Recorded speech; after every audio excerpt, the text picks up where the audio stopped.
I'm Brooke, and I'm 26. 2 days before my mother's wedding to her new husband, I won $180 million in the lottery.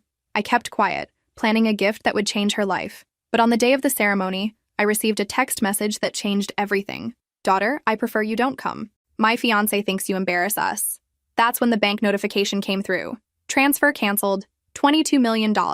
Where are you watching from today? Drop your location in the comments below and hit that like and subscribe button if you've ever felt like the family disappointment. You'll definitely want to stick around for what happened next. Looking back, I should have seen this coming. Mom had me when she was 18, barely out of high school herself. Those early years were actually beautiful, if I'm being honest. She'd sing me to sleep with old Beatles songs, teach me to braid her hair while she studied for her GED, and we'd have pancakes for dinner because she hadn't figured out real cooking yet. But even then, even when I was 3 years old, I could sense something, a restlessness, a searching, like she was always looking past me, waiting for someone more important to walk through the door. The first time I understood what that meant, I was 5 years old. Mom had been dating Jake, this guy who worked construction and rode a motorcycle. I thought he was the coolest person alive because he let me wear his helmet and showed me how to make paper airplanes that actually flew. One Thursday morning, Mom woke me up early, her face flushed with excitement I'd never seen before. "Pack your favorite toys, baby," she said, pulling my little suitcase from under the bed. "We're going on an adventure." I was thrilled. Mom never took days off from her job at the diner, and adventures were rare in our tiny apartment. "Where are we going?" I asked, carefully placing my stuffed elephant next to my coloring books. "To see Jake," she said, and something in her voice made my stomach twist. "He got a job in Denver. Isn't that exciting?" I didn't know where Denver was, but the way she said it made it sound far away. "For how long?" "Well," Mom sat on my bed, smoothing down my hair the way she did when she had something difficult to say. "Maybe for a long time. Maybe forever." Forever. At 5, forever felt impossibly huge. We drove for 3 days, stopping at motels with thin walls and vending machine dinners. Mom sang along to the radio and kept checking her phone for messages from Jake. She was happier than I'd seen her in months, practically glowing with anticipation. When we finally reached Denver, Jake was waiting in the parking lot of our motel, leaning against his motorcycle with his arms crossed.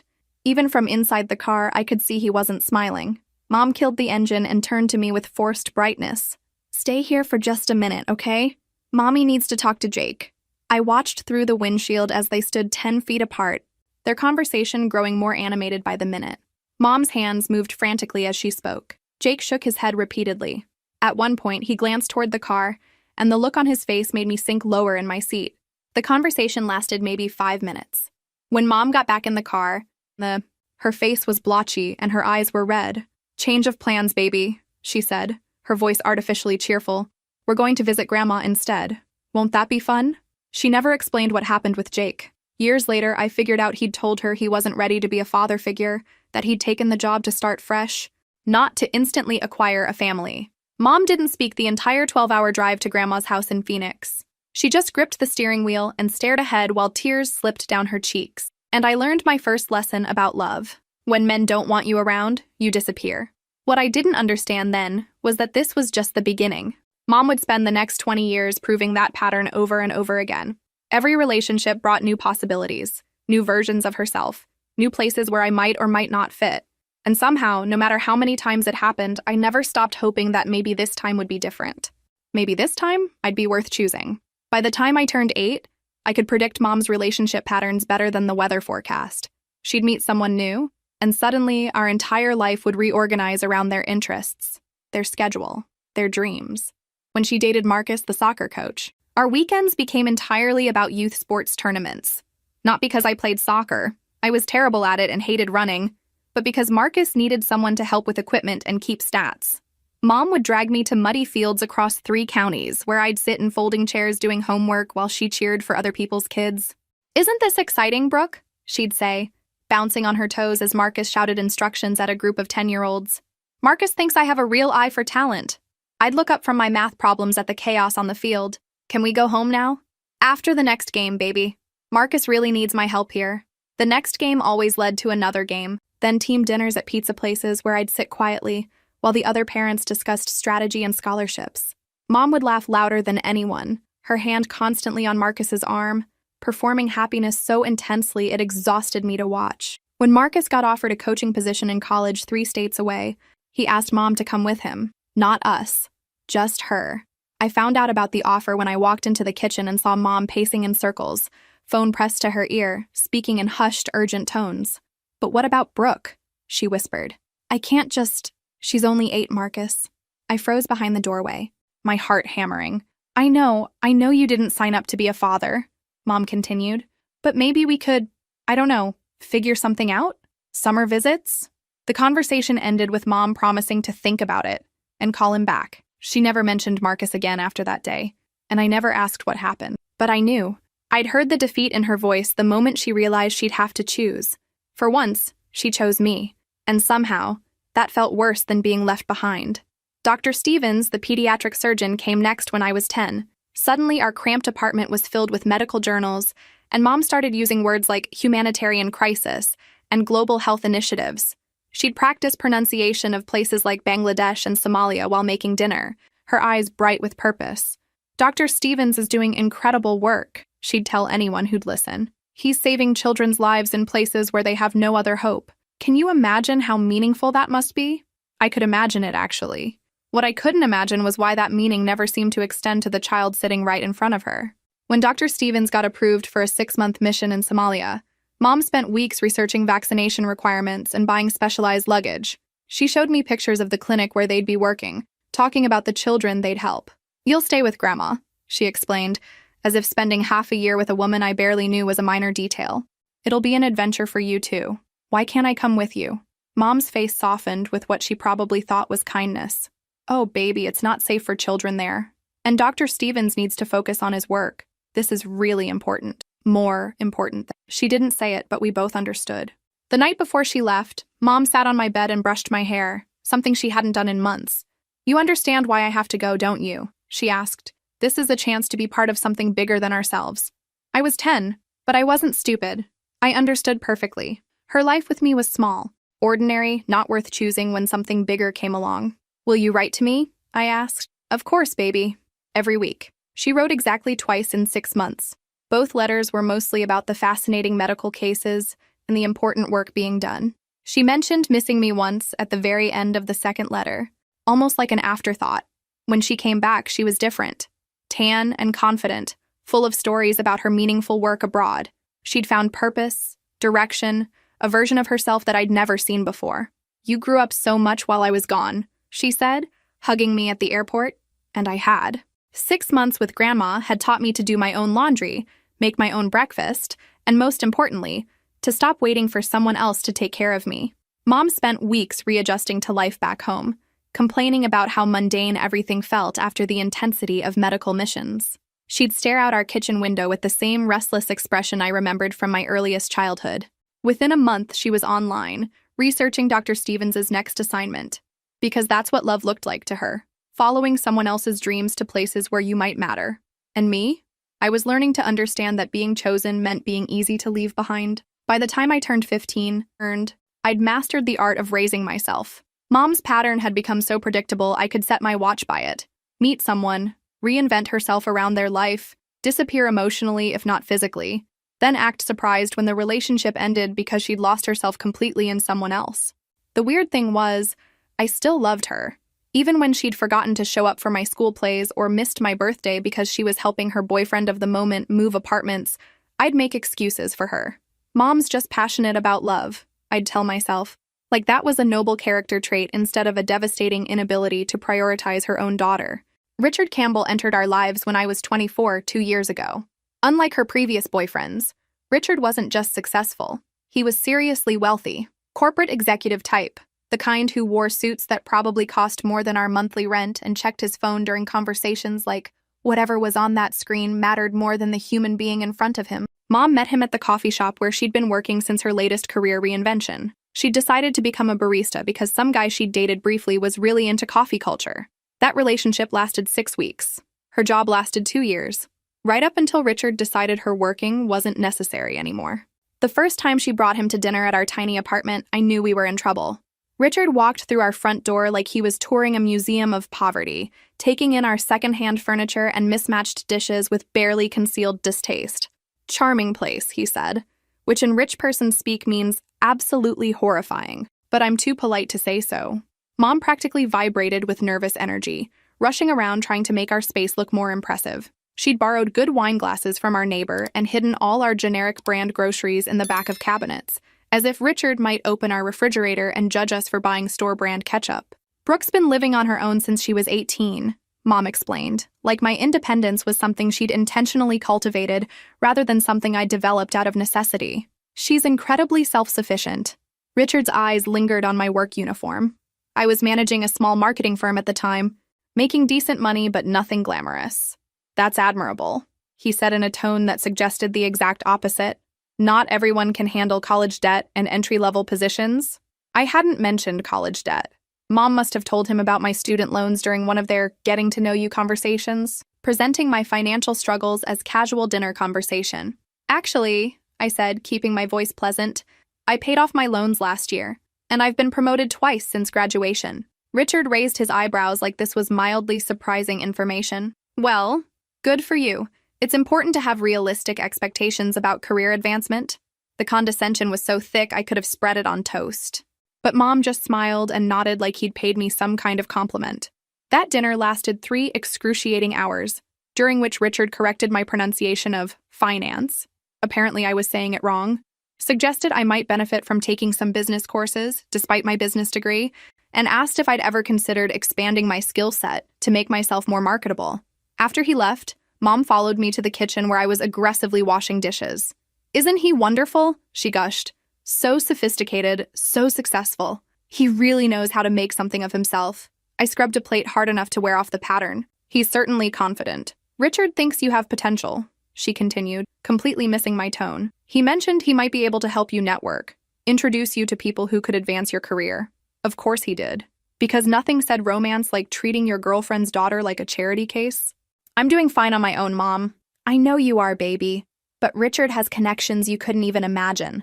Important people who could really make a difference in your life." I set down the dish I was washing and turned to face her. Mom's cheeks were flushed with excitement, the way they always got when she talked about her latest relationship. She genuinely believed Richard was going to solve all our problems, that his success would somehow transfer to us through proximity. "What about what you want, Mom? What about your own dreams?" She looked confused by the question. "What do you mean?" "I mean, what do you want to do with your life that doesn't involve adapting to some guy's vision of who you should be?" For just a moment, uncertainty flickered across her face. Then she straightened her shoulders and smiled, that bright, determined smile I knew meant the conversation was over. "Richard makes me happy, Brooke. After everything I've been through, don't I deserve to be happy?" There it was. The unanswerable question she always asked when I tried to point out the pattern. Of course she deserved happiness. But why did her happiness always require erasing herself? 6 months later, Richard proposed during a weekend trip to Napa that I wasn't invited on. Mom called me from the vineyard, sobbing happy tears into the phone while Richard presumably stood nearby, checking his watch and calculating how much the call was costing in international roaming fees. "We're getting married, Brooke. Can you believe it? Me, married to someone like Richard. Someone like Richard. As if she'd won the lottery instead of agreeing to legally bind herself to a man who thought her daughter was an embarrassment." "That's great, Mom," I managed. "Are you happy?" "Happier than I've ever been in my life." And maybe she was. Maybe love really did look like disappearing into someone else's vision of perfection. But watching her transform herself into Richard's ideal woman over the next year was like watching someone slowly erase herself with an invisible eraser. She started shopping at stores she couldn't afford, reading financial publications she didn't understand, and using words like market volatility and portfolio diversification in casual conversation. The wedding was planned for a Saturday in June at Richard's Country Club. 250 guests, mostly his business associates and family members. Mom showed me the guest list exactly once, and my name was near the bottom, listed under miscellaneous family. Miscellaneous. That pretty much summed up my entire relationship with my mother. What she didn't know, what nobody knew, was that everything was about to change. Because 2 days before her perfect wedding to her perfect man, I bought a lottery ticket at the gas station near my apartment. And I won $180 million. The morning I found out I'd won, I sat in my car outside the lottery office for 2 hours just staring at the ticket. $180 million. The numbers were right there in black and white, but my brain couldn't quite process what they meant. I'd bought the ticket on Thursday evening, same as always. Every week for the past 3 years, I'd stop at Murphy's gas station on my way home from work and spend $10 on lottery tickets. Mom always said it was a waste of money. that I'd have better luck throwing my cash directly into the garbage. Richard had actually calculated the statistical improbability of winning during one of his lectures about fiscal responsibility. You'd literally be more likely to be struck by lightning, he'd informed me at Mom's birthday dinner last month. Twice. Well, Richard, apparently lightning does strike twice. The lottery office was surprisingly ordinary for a place where dreams come true. Gray carpet, fluorescent lighting, motivational posters about responsible gaming. The woman behind the counter, Janet, had probably delivered life-changing news to hundreds of people, but she treated my $180 million like it was just another Tuesday transaction. "Congratulations," she said, stamping my paperwork. "Will you be taking the lump sum or annual payments?" Lump sum. I wanted all of it, immediately, before the universe realized it had made a mistake and tried to take it back. "Smart choice," Janet continued. "After taxes, you're looking at about $98 million, still a life-changing amount." Life-changing. She had no idea. I drove home in a daze, my head spinning with possibilities. I could pay off my student loans, all $67,000 of them, without blinking. I could buy a house, travel the world, never worry about money again. I could finally stop calculating whether I could afford groceries for the next 2 weeks. But the first thing I thought about wasn't what I could buy for myself. It was what I could do for Mom. For years, I'd watched her struggle financially. Not dramatically. She wasn't homeless or starving, but in those small, constant ways that wear you down. Buying generic everything at the grocery store, driving a car held together with prayer and duct tape, wearing the same 5 outfits to work because she couldn't afford to replace them. Richard had money, obviously, but he was surprisingly stingy about sharing it. Mom still paid her own rent, bought her own groceries, handled her own expenses. When her car broke down last month, she'd called me asking if I could help with the repair bill, not Richard. "He says it's important for me to maintain my independence," she'd explained, which sounded like rich guy speak for, "I don't want to be responsible for your problems." So when I walked into my apartment that Thursday afternoon, $98 million richer than I'd been that morning, my first instinct was to call her. Then I stopped. What if I did something bigger? What if, instead of just telling her about my windfall, I planned something that would truly change her life? Something that would prove, once and for all, that I'd always loved her despite everything? The idea formed slowly over the next few hours. Mom and Richard's wedding was in 2 days. What if I arranged for a massive financial gift to coincide with their ceremony? Not just a generous wedding present, but something genuinely transformational. Enough money to ensure she'd never have to worry about finances again, never have to depend on Richard's conditional generosity. I called my lawyer, well, the lawyer I'd hired exactly 4 hours earlier specifically to handle this situation, and explained what I wanted to do. "A $22 million transfer," David repeated slowly, "to your mother's account, as a wedding gift." "Exactly. But I want legal protections in place. If the marriage doesn't work out, if Richard tries to claim any of it, I want ironclad documentation that this money belongs to her alone." David was quiet for a moment. "That's incredibly generous. And yes, we can structure it to protect her interests completely. When did you want this to happen?" "Saturday morning, the day of the wedding. I want it to be a surprise." "Brooke," David said carefully, "that's a lot of money to give someone without discussing it first. Are you sure about this?" I was sure. For the first time in my adult life, I was in a position to take care of Mom the way she'd never quite managed to take care of me. Not because I expected anything in return, but because despite everything, I loved her. And maybe, just maybe, this would finally prove to her that I'd always been worth choosing. Friday night, I couldn't sleep. In less than 24 hours, Mom would wake up to discover she was $22 million richer. I imagined her face when she got the bank notification, the shock and joy and overwhelming relief. For the first time in her life, she wouldn't have to adapt herself to someone else's circumstances. She could be whoever she wanted to be, go wherever she wanted to go. Maybe she'd even realize that her daughter had become someone worth being proud of. I spent most of Friday finalizing the legal paperwork and daydreaming about Mom's reaction. The transfer was set to go through at exactly 10 a.m. Saturday morning, 2 hours before the wedding ceremony. Perfect timing for a perfect surprise. What I didn't expect was waking up Saturday morning to a text message that would change everything. Saturday morning, 8:47 a.m. I was drinking coffee and going over the transfer paperwork one final time when my phone buzzed. Text from Mom. "Daughter, I prefer you don't come today. My fiancé thinks you embarrass us. Hope you understand. We'll call you after the honeymoon." I read it 3 times before the words actually penetrated my brain. You embarrass us. Not, Richard has some concerns, or we'd prefer a smaller ceremony. I embarrass them. Me, the daughter who'd worked 2 jobs to put herself through college. Me, who'd built a career from nothing and never asked them for a dime. Me, who'd spent the last 2 years politely enduring Richard's condescension and Mom's willful blindness to his obvious contempt. I embarrassed them. My hands were shaking so badly I almost dropped the phone. In 73 minutes, $22 million was scheduled to transfer into Mom's account. $22 million I'd planned to give the woman who'd just uninvited me from her wedding because her new husband was ashamed of me. For a moment, I just sat there, staring at that text message and feeling something fundamental break inside my chest. Not heartbreak exactly. More like the sound of a lock clicking permanently shut. Then I called David. "Brooke?" He answered on the first ring. "Is everything okay? The transfer is set to..." "Cancel it." Silence. "I'm sorry?" "Cancel the transfer. All of it. I don't want a single dollar going to her account." "Brooke, slow down. What happened?" I read him the text message, my voice surprisingly steady. When I finished, David was quiet for a long moment. "I see," he finally said. "Are you sure about this? That's a significant amount of money, and this decision feels very emotional right now." "I'm sure." "Okay, I can cancel the transfer immediately. But Brooke, once I do this, the bank will send an automatic notification about the cancellation to the receiving account. Your mother will know that a large transfer was scheduled and then canceled." "Perfect. How large will it show on her end?" "The full amount, $22 million. "Do it." David transferred me to hold while he called the bank. I used those few minutes to pour myself another cup of coffee, my hands finally steady again. The strangest part was how calm I felt. Not angry, not devastated, just done. "It's canceled," David said when he came back on the line. "The bank confirms no funds will transfer, and the cancellation notification will be sent to the receiving account within the next few minutes. Thank you." "Brooke, are you sure you're okay?"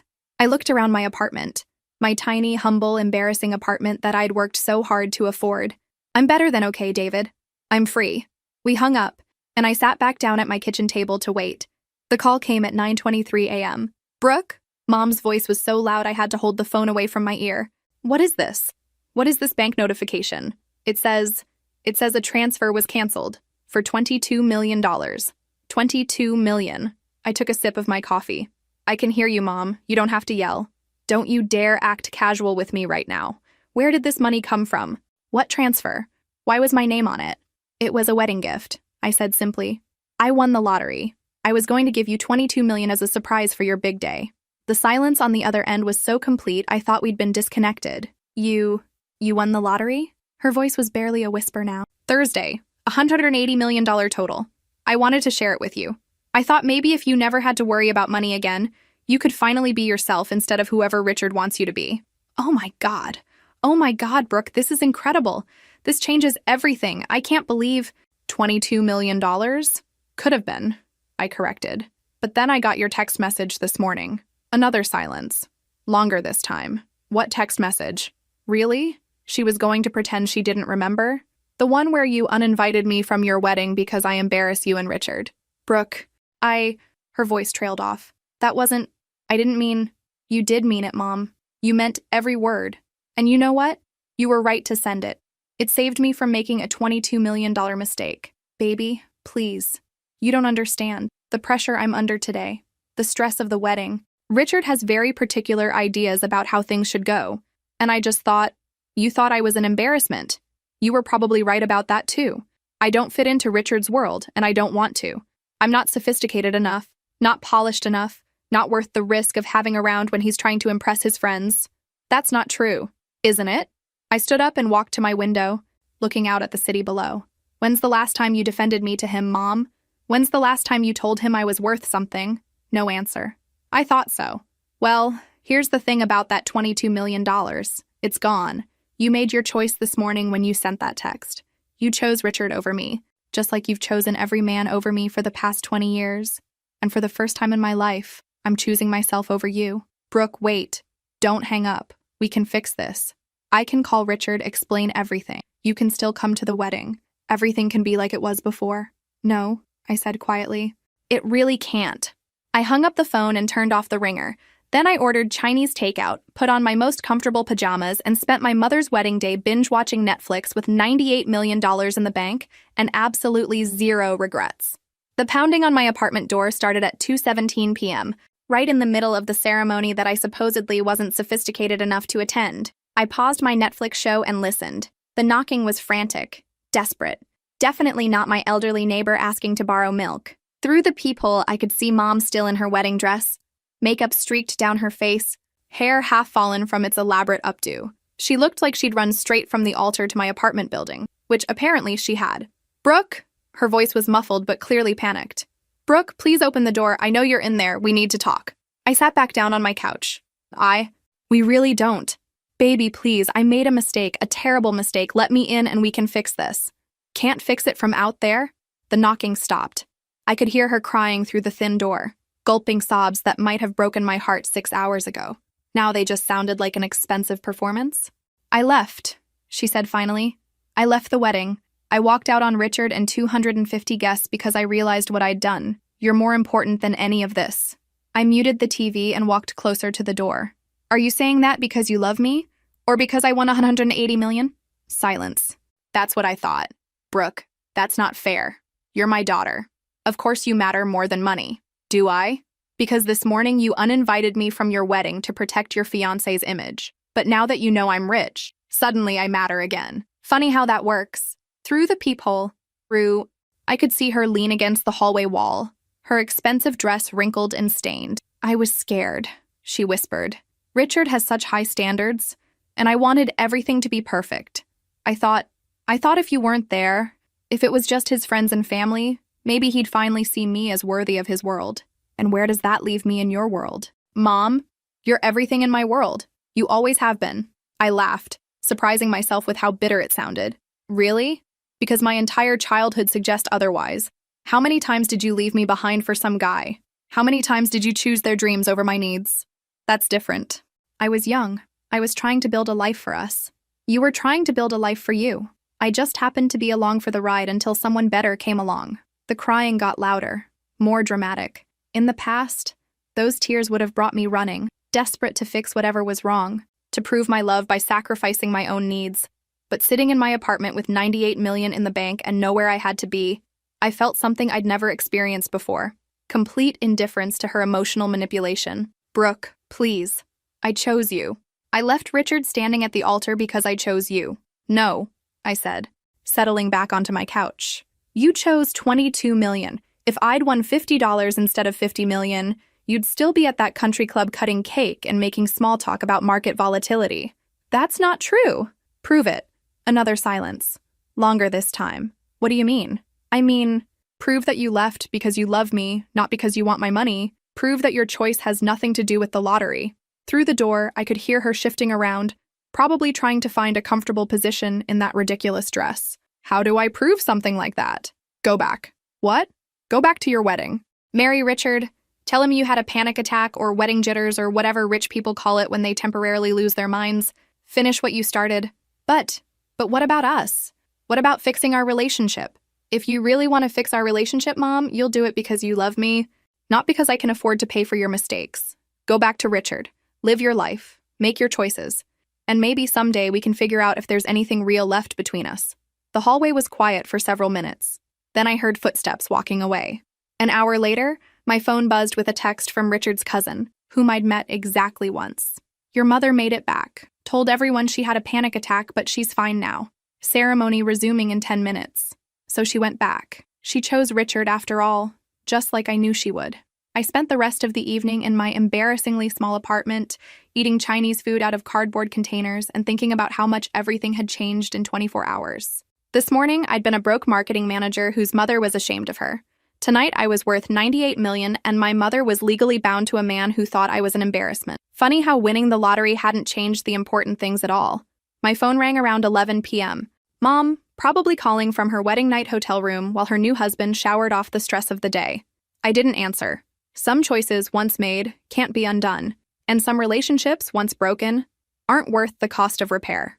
Tomorrow, I'd start figuring out what my new life looked like. Tonight, I'd just sit here feeling grateful that I'd finally learned the difference between being loved and being useful. The difference, it turns out, is about $22 million. 3 weeks after her wedding, Mom started calling every day. Not to apologize, that would have been too simple, but to check in and rebuild our relationship. Amazing how my emotional well-being became a priority right after she discovered I was worth $98 million. "I've been thinking about what you said," she began during her 5th call this week, About proving that I love you for you, not for your money. I was at my lawyer's office, signing papers to establish a charitable foundation. David had become more than my attorney. He'd become the voice of reason I desperately needed. And how exactly do you plan to prove that, Mom?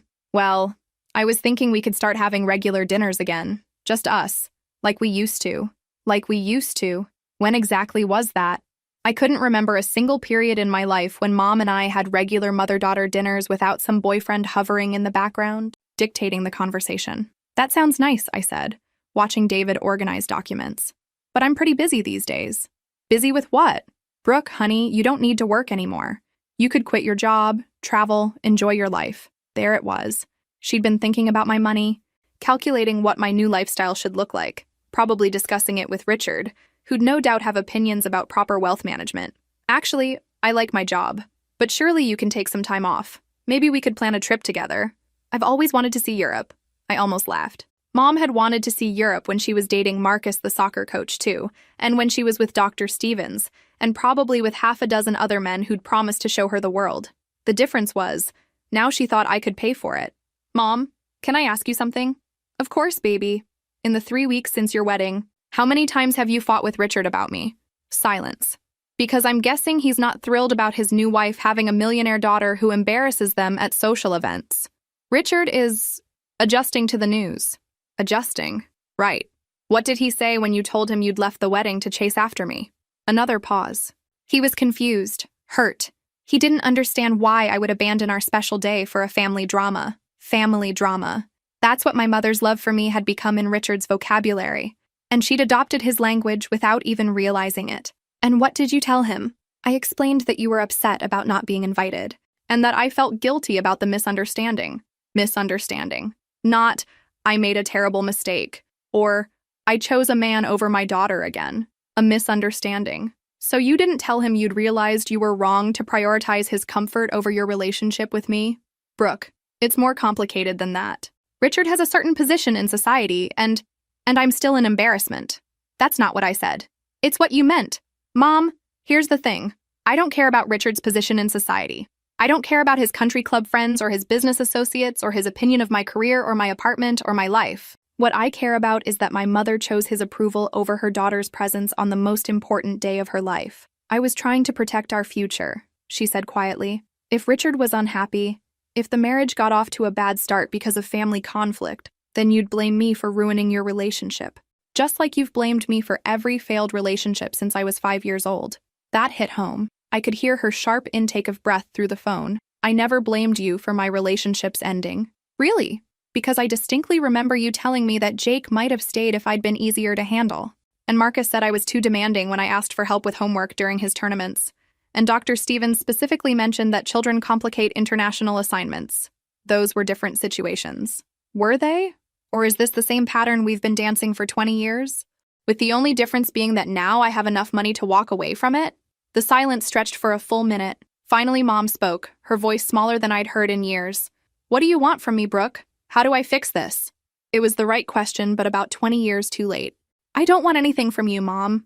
That's what I've been trying to tell you. For the first time in my life, I don't need you to choose me or protect me or prioritize me. I'm financially independent, emotionally stable, and completely capable of building a life without your approval. But I want to be part of your life. Then prove it. Stop calling me to plan Europe trips I'd pay for. Stop suggesting I quit my job because you think rich people don't work. Stop trying to manage my relationship with Richard when you can't even manage your own. Just be my mother. Without an agenda. What do you think will happen next? Do you believe people can really change? Or are we all doomed to repeat the same patterns forever? Let me know in the comments below. The conversation ended with vague promises to think about what I'd said, but I wasn't holding my breath. After all, Mom had been thinking about a lot of things for 2 decades, and somehow she always reached the same conclusions. 2 days later, David called with news that would change everything. Brooke, we have a problem. Your mother has filed a legal claim against your lottery winnings. I nearly dropped my coffee. She what? She's claiming that as your immediate family, she has legal rights to a portion of your winnings. Her lawyer is arguing that your ticket purchase was made possible by years of financial and emotional support she provided, making her essentially a silent partner in your investment. The audacity was breathtaking. David, she didn't give me financial support. I've been financially independent since I was 18. I know. But she's also claiming that your decision to cancel the $22 million transfer was made under emotional duress, and that you lack the capacity to manage such a large sum responsibly. I sat down hard in my kitchen chair. She's trying to have me declared incompetent? Essentially, yes. It's a long shot. But it's going to require us to respond formally, which means this is going to get very public, very messy, and very expensive. Looking back, I should have seen this coming. Mom had spent my entire childhood teaching me that love was conditional, that care came with strings attached, that family loyalty was a one-way transaction. Why would $100 million change the fundamental math of our relationship? But sitting in my kitchen that morning, reading the legal papers David had messengered over, I felt something I'd never experienced before. Complete clarity about who my mother really was. And for the first time in 26 years, I was ready to stop pretending otherwise. The legal papers made for fascinating reading if you enjoyed creative fiction. According to Mom's attorney, I was an unstable young woman who'd always struggled with family relationships and poor decision-making. The lottery win had apparently triggered a psychological break that left me unable to manage my finances responsibly. The evidence for my supposed mental instability? Canceling a $22 million gift to my mother. The plaintiff's daughter has demonstrated a pattern of impulsive, vindictive behavior. The filing read.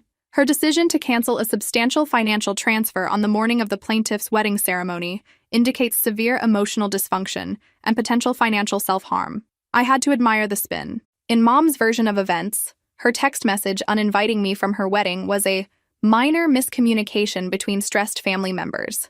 My response was disproportionate retaliation suggesting underlying mental health issues. David spread the documents across his conference table, shaking his head. This is one of the more creative approaches I've seen. Essentially, she's arguing that you're too mentally unfit to control your own money, and that she should be appointed as your financial guardian. Can she do that? She can try. But Brooke, they're going to have to prove their case, and frankly, they don't have much to work with. You're 26, college-educated, employed, with no history of mental illness or financial irresponsibility. Plus, we have documentation of your mother's complicated relationship with supporting you financially. I'd spent the previous week gathering evidence of my own. Bank statements showing I'd been financially independent since 18. Tax returns proving steady employment and responsible money management. College transcripts, employment reviews, references from friends and colleagues who could testify to my stability and competence. But the most damaging evidence against Mom's case was the documentation of her pattern of financial neglect throughout my childhood. I want to countersue, I told David. He raised his eyebrows. For what? Emotional damages, 20 years of prioritizing boyfriends over her daughter's emotional needs, financial abandonment, creating an unstable childhood environment that forced me to become financially independent as a teenager. Brooke, I understand you're angry, but I'm not angry, David. I'm done. She wants to make this about my mental fitness. Let's make it about her parental fitness. The countersuit we filed painted a very different picture of our family dynamic. 20 years of documented neglect, abandonment, and emotional manipulation. School records showing emergency contacts because Mom was traveling with whatever boyfriend she was following that month. Financial aid applications where I'd had to list myself as an independent student because she wasn't providing support. The most devastating evidence was Mom's own social media history, which told the story of 2 decades of romantic relationships where I was either absent from photos entirely or relegated to the background while she performed happiness with her latest partner. Your Honor, David said during our preliminary hearing, the plaintiff's claim that she supported her daughter financially is contradicted by extensive documentation showing that Ms. Brooke Mitchell has been financially independent since age 18. Moreover, the plaintiff's pattern of romantic relationships consistently prioritized her partners over her daughter's emotional needs, creating an environment where Ms. Mitchell learned to rely solely on herself. Mom's lawyer, a slick guy in an expensive suit that Richard had probably paid for, tried to paint me as an ungrateful daughter who'd turned vindictive after becoming wealthy. The defendant's refusal to share her windfall with the woman who raised her demonstrates a callous disregard for family bonds and basic human decency. Basic human decency. That was rich, coming from someone representing a woman who'd uninvited her own daughter from her wedding. The judge, a no-nonsense woman in her 50s, seemed unimpressed with Mom's arguments.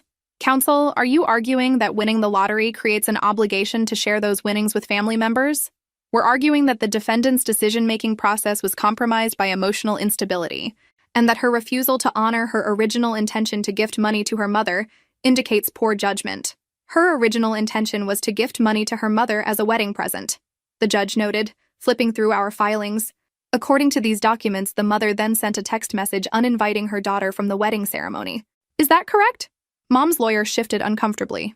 Your Honor, that was a miscommunication during a stressful time. Counsel, I'm asking about facts, not interpretations. Did the plaintiff send her daughter a message stating that she preferred her daughter not attend the wedding? A long pause. Yes, Your Honor. And the defendant responded by canceling the financial gift? Yes, Your Honor, but which suggests her decision-making was quite logical, actually. If someone disinvites me from their wedding because I embarrass them, I probably wouldn't give them $22 million either. I had to bite my lip to keep from smiling. The hearing lasted 2 hours, during which Mom's case fell apart like a house of cards in a hurricane. By the end, even her expensive lawyer looked like he wanted to be anywhere else. The plaintiff's motion is denied, the judge ruled. Furthermore, this court finds the claim to be frivolous and without merit. Ms. Mitchell, you are under no legal obligation to share your lottery winnings with anyone, regardless of family relationship. Case dismissed. Walking out of that courtroom, I felt lighter than I had in months. Not because I'd won, the outcome was never really in doubt, but because the last illusion about my relationship with Mom had finally been shattered. She'd literally tried to have me declared mentally incompetent so she could steal my money. And somehow, that clarity was the most liberating gift she'd ever given me. The phone calls started immediately after the court dismissal. Not from Mom. She was apparently too embarrassed to contact me directly, but from Richard's family members. Mutual acquaintances, even distant relatives I hadn't spoken to in years. Brooke, this is your cousin Jennifer. I hope you understand that your mother is just confused right now. The stress of the wedding, the shock of your lottery win, it's been overwhelming for her. Confused. That was the word everyone seemed to be using to describe a grown woman who'd tried to legally steal her daughter's money. Jennifer, she filed a lawsuit claiming I was mentally incompetent. That's not confusion, that's calculation. Well, maybe if you just talked to her. I hung up. Jennifer called back twice. I didn't answer. Uncle Paul left a voicemail. Brooke, honey, I know families go through rough patches, but this has gone too far. Your mother raised you by herself, sacrificed so much for you. The least you could do is share some of your good fortune. Sacrificed so much. What had Mom sacrificed exactly? Every major decision she'd made prioritized her own romantic happiness over my needs. The only sacrifice she'd ever made was giving up potential relationships with men who didn't want children around, and she'd made it very clear that those sacrifices weren't voluntary. Even my grandmother called, her voice weak but determined. Brooke, I don't understand what's happening with you and your mother, but this lawsuit business is tearing the family apart. Can't you just give her some money and end all this foolishness? Just give her some money. As if 26 years of emotional abandonment could be resolved with a financial transaction. But it was Richard's sister who delivered the most revealing message. Brooke, Richard is very concerned about how this legal situation is affecting his wife's mental health. Perhaps we could arrange a mediated settlement that would be acceptable to everyone. His wife's mental health, not his stepdaughter's relationship with her mother. Not the damage this lawsuit was doing to our family. His wife's mental health, and by extension, his own comfort and reputation. I listened to all these messages while sitting in my lawyer's office, reviewing the settlement offers that kept arriving via Mom's attorney. They're starting at $50 million, David reported. 50% of your after-tax winnings. They're framing it as a fair division of family assets. Family assets. I laughed, but there wasn't much humor in it. David, what percentage of my childhood expenses did my mother actually pay? He flipped through the financial analysis we'd prepared for the countersuit.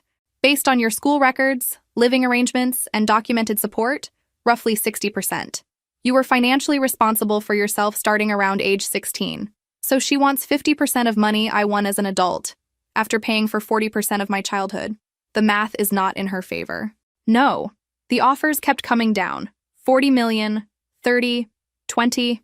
With each reduction, the language in the settlement proposals became more desperate, more manipulative. The plaintiff wishes to restore family harmony and believes a financial gesture would demonstrate good faith from both parties. One letter read, a financial gesture. They wanted me to pay for the privilege of being treated like a human being by my own mother. What if we counter-offer? David suggested. Not a settlement of their lawsuit. We won that already. But maybe a one-time gift, on your terms, with clear documentation that it's voluntary and ends any future financial claims? I thought about it for 3 days. Not because I was tempted to give Mom millions of dollars, but because I was trying to figure out if there was any part of me that still hoped our relationship could be salvaged. The answer was no. But there was something else. A tiny seed of what I can only describe as pity. Not for the woman who'd abandoned me emotionally for 2 decades, but for the woman so desperate for male approval that she'd sacrifice her relationship with her only child for it. I want to make one final offer, I told David. $2 million. Not a settlement, a gift. With ironclad legal language stating that this ends any and all future financial claims from her or anyone acting on her behalf. $2 million is generous. Brooke. Much more generous than the situation warrants. It's not about what she deserves, David. It's about who I want to be.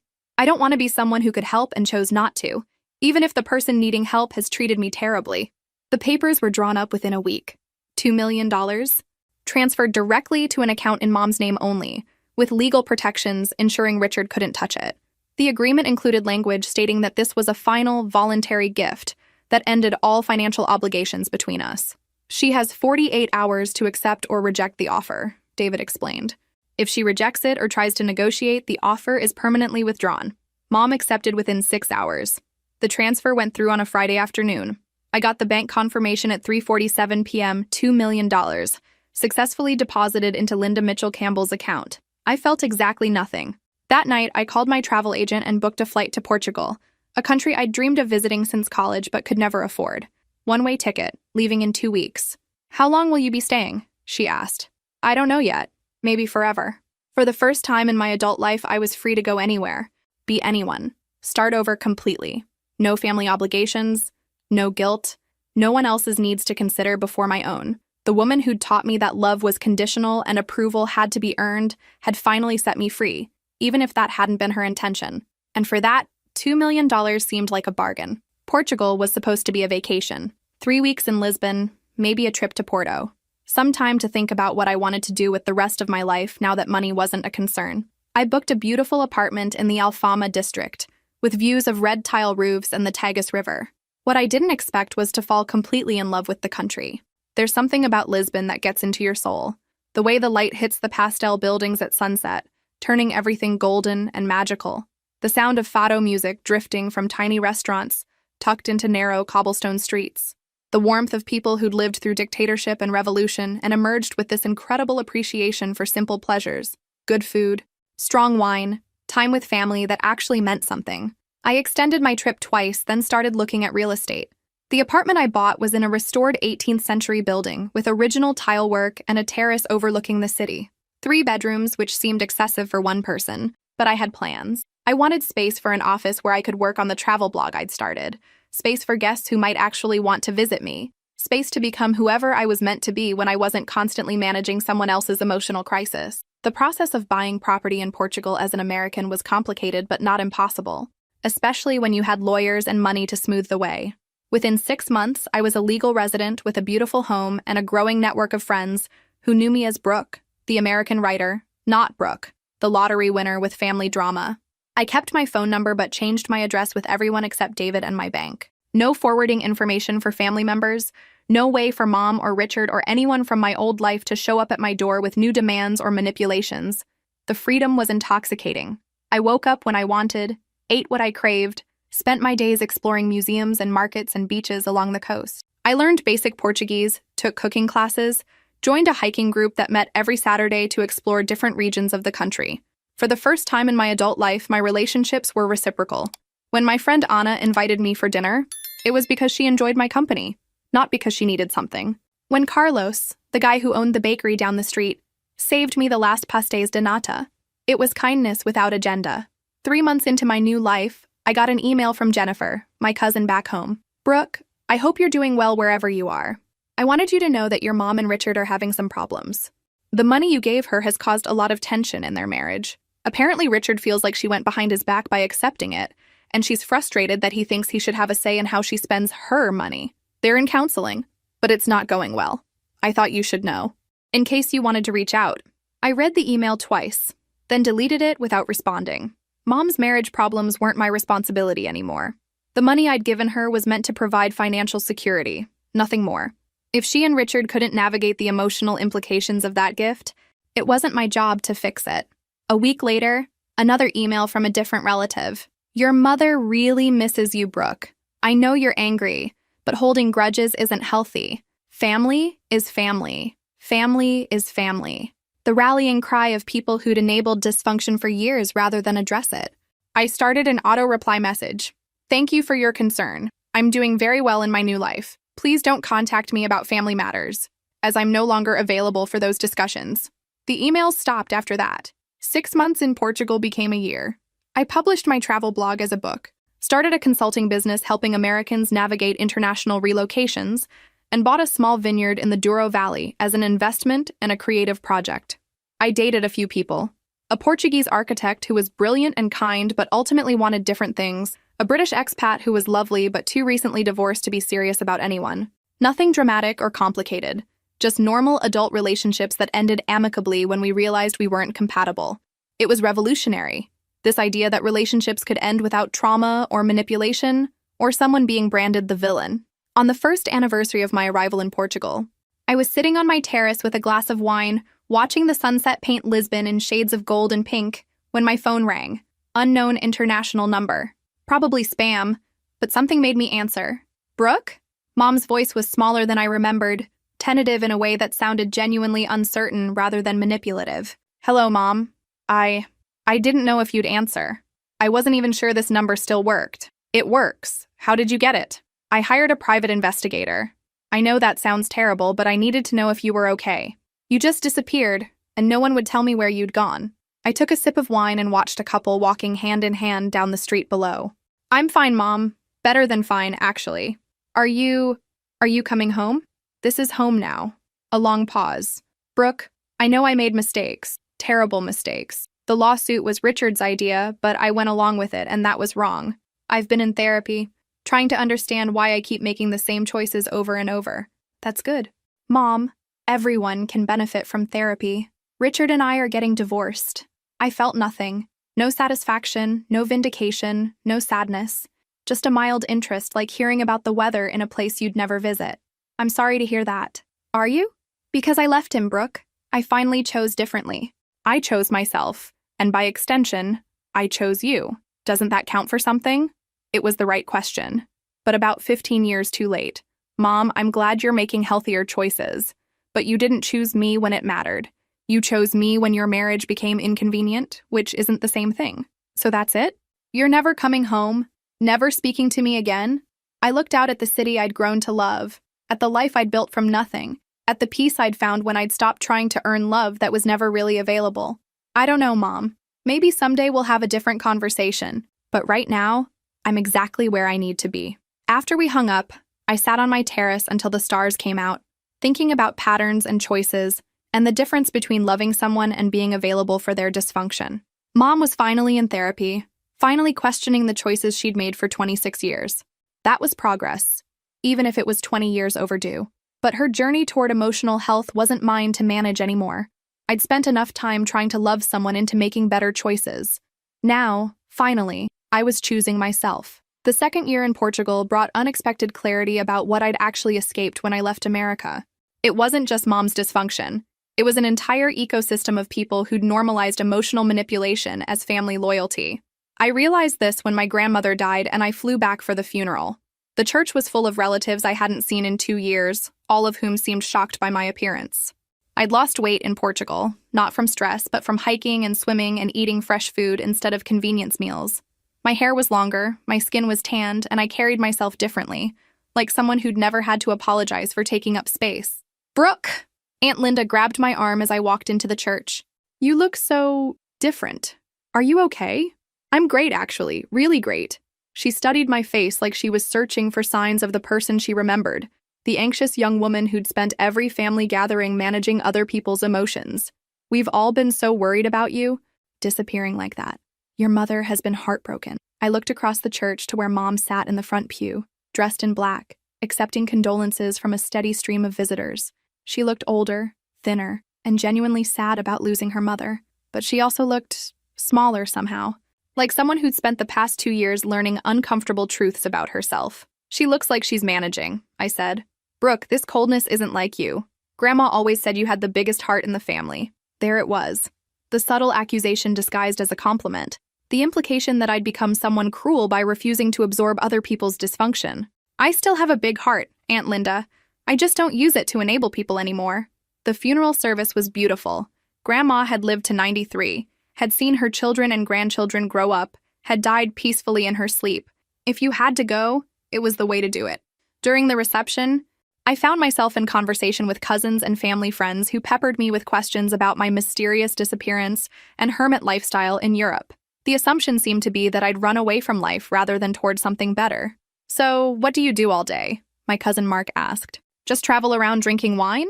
"I run a business helping Americans relocate internationally. I wrote a book about cultural integration. I'm learning Portuguese and Spanish.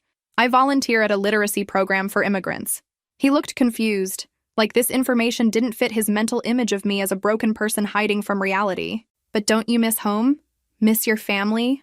I looked around the church basement at these people who'd enabled 20 years of dysfunction, who'd watched my mother prioritize boyfriends over her daughter and called it love, who'd remained silent when I was disinvited from her wedding but criticized me for not sharing lottery winnings. "This isn't home anymore," I said simply. The conversation that mattered happened when Mom approached me as I was leaving. "Brooke, could we talk? Just for a few minutes?" We walked to a quiet corner of the parking lot, away from the clusters of relatives sharing memories and making plans for holiday gatherings I wouldn't attend. "You look happy," she said, and there was something in her voice I'd never heard before. Genuine observation without agenda. "I am happy. I've been in therapy for 8 months now, learning about attachment styles and generational trauma and all these patterns I never recognized in myself. That's good. Mom, I'm glad you're doing that work. My therapist says I have an anxious attachment style that makes me seek validation through romantic relationships, usually at the expense of other important connections." She paused, looking down at her hands. "She says I taught you to expect inconsistency from people who claim to love you." It was the most self-aware thing I'd ever heard her say. Probably true. "I want to do better, Brooke. I want to learn how to be your mother without needing you to manage my emotions or fix my problems." "Mom, that's great. I genuinely hope you succeed. But you don't want to be part of that process." I thought about it carefully, looking at this woman who'd given birth to me but had never really learned how to be my parent. She was trying now, at 50, to become the person she should have been when she was 20. The effort was admirable, but it wasn't my responsibility to support. "I want you to be happy and healthy," I said finally, "but I don't want to be your practice space for learning how to have functional relationships. I spent 26 years being your emotional support system while you figured out how to love men more than your daughter. I'm done with that job." Her face crumpled, but she nodded. "I understand. Do you?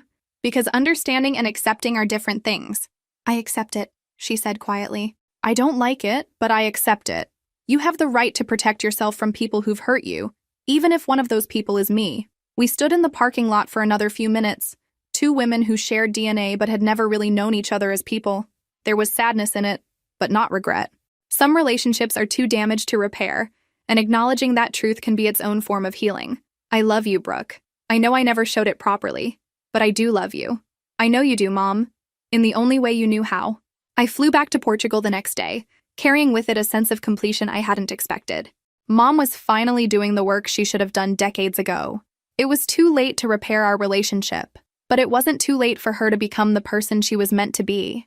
And for me, it was confirmation that I'd made the right choice in building a life where love wasn't conditional, where I didn't have to earn my place in people's affections, where my worth wasn't determined by my usefulness to others. Some bridges burn for good reasons. Sometimes the most loving thing you can do is let them stay burned and build a better life on the other side. 5 years later, I'm sitting on my terrace in Porto, where I moved after buying and renovating a small quintal in the heart of the city. It's early morning, and the Douro River is reflecting the first light of dawn off the water. I've got a cup of perfectly brewed coffee, a pastry from my favorite bakery, and a sense of contentment that still surprises me sometimes. Yesterday, I got an email from a journalist writing an article about lottery winners and what happens to their money. She'd somehow tracked me down and wanted to interview me about my unique approach to managing sudden wealth. "Most people who win large amounts either go broke within a few years or become isolated by their money," she wrote. "But you seem to have used your winnings to build an authentic life. How did you do it?" The answer, I realized, wasn't about money management or investment strategies or any of the practical advice financial planners give lottery winners. It was about learning the difference between being loved and being useful. For 26 years, I'd confused my mother's need for me with love.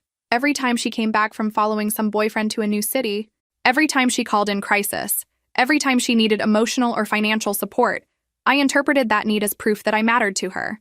But need isn't love. Dependence isn't connection.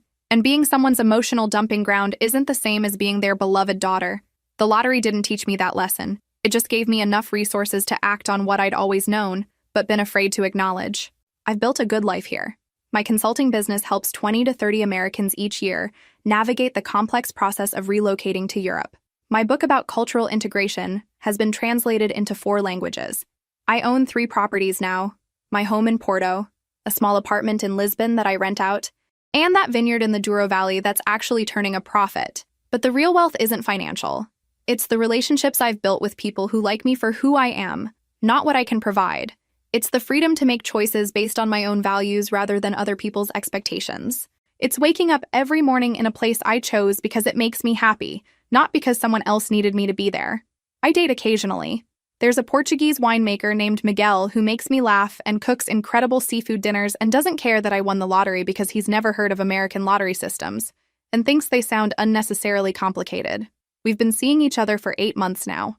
And it's the healthiest relationship I've ever had because neither of us needs the other to fix anything. 6 months ago, I got a letter, actual handwritten letter, not email, from Mom. She's been divorced from Richard for 3 years now. She's still in therapy, still working on understanding her patterns. She's dating someone new, a widowed teacher named Frank who sounds refreshingly normal based on her description. I know you don't want to hear from me, the letter said, but I wanted you to know that I finally understand what you meant about choosing yourself. I'm learning to be alone without being lonely, to make decisions based on what I want instead of what I think will make someone else stay. It's harder than I expected, but it's the first time in my adult life that I feel like myself. She didn't ask for anything. No requests to visit, no suggestions that we rebuild our relationship, no guilt about my absence from her life. Just information shared without agenda, which was maybe the most motherly thing she'd ever done. I didn't respond to the letter, but I didn't throw it away either. It sits in a box with other important documents. Not treasured, but acknowledged as part of a story that shaped me even as I chose to write a different ending. Yesterday, I was walking through the market near my house when I overheard 2 American tourists discussing family obligations. One was explaining to the other why she couldn't take a job promotion that would require relocating because her adult siblings needed her to stay close to home. Family is everything, she said, with that particular strain in her voice that suggested she was trying to convince herself as much as her friend. You can't just abandon people who love you. I wanted to tap her on the shoulder and explain that sometimes the most loving thing you can do is refuse to enable someone's dysfunction. That real love doesn't require you to sacrifice your dreams to make other people comfortable. That choosing yourself isn't selfish. It's necessary for building the kind of life that's actually worth living. But she'll figure it out eventually. Or she won't. That's not my responsibility anymore. Tonight, Miguel is cooking dinner at my house. Ana and Carlos are coming over with their kids, who've adopted me as their American aunt, and insist on practicing their English during every visit. We'll eat too much food, drink good wine, and argue about football in a mixture of Portuguese and English that shouldn't work but somehow does. It's a simple evening with people who care about me without conditions, people who've never asked me for money or favors or emotional management services, people who see me as complete exactly as I am. The lottery gave me $98 million, but walking away from a family that saw me as an ATM with abandonment issues gave me something more valuable. The chance to discover who I actually am when I'm not constantly trying to earn love that was never really available. Mom taught me that love is conditional, that approval must be earned, that family loyalty flows in only one direction. She was wrong about all of it. But learning that truth was the most valuable education I ever received. Some people are born understanding their worth. Others have to win the lottery and lose their family to figure it out. I'm grateful it only took me $22 million and 26 years to learn that the most important choice I'd ever make was choosing myself. And if this story resonated with you, if you've ever felt like you had to earn love that should have been freely given, make sure to like and subscribe for more stories about choosing yourself over dysfunction, even when that choice comes with a price tag. Because freedom, I've learned, is always worth the cost.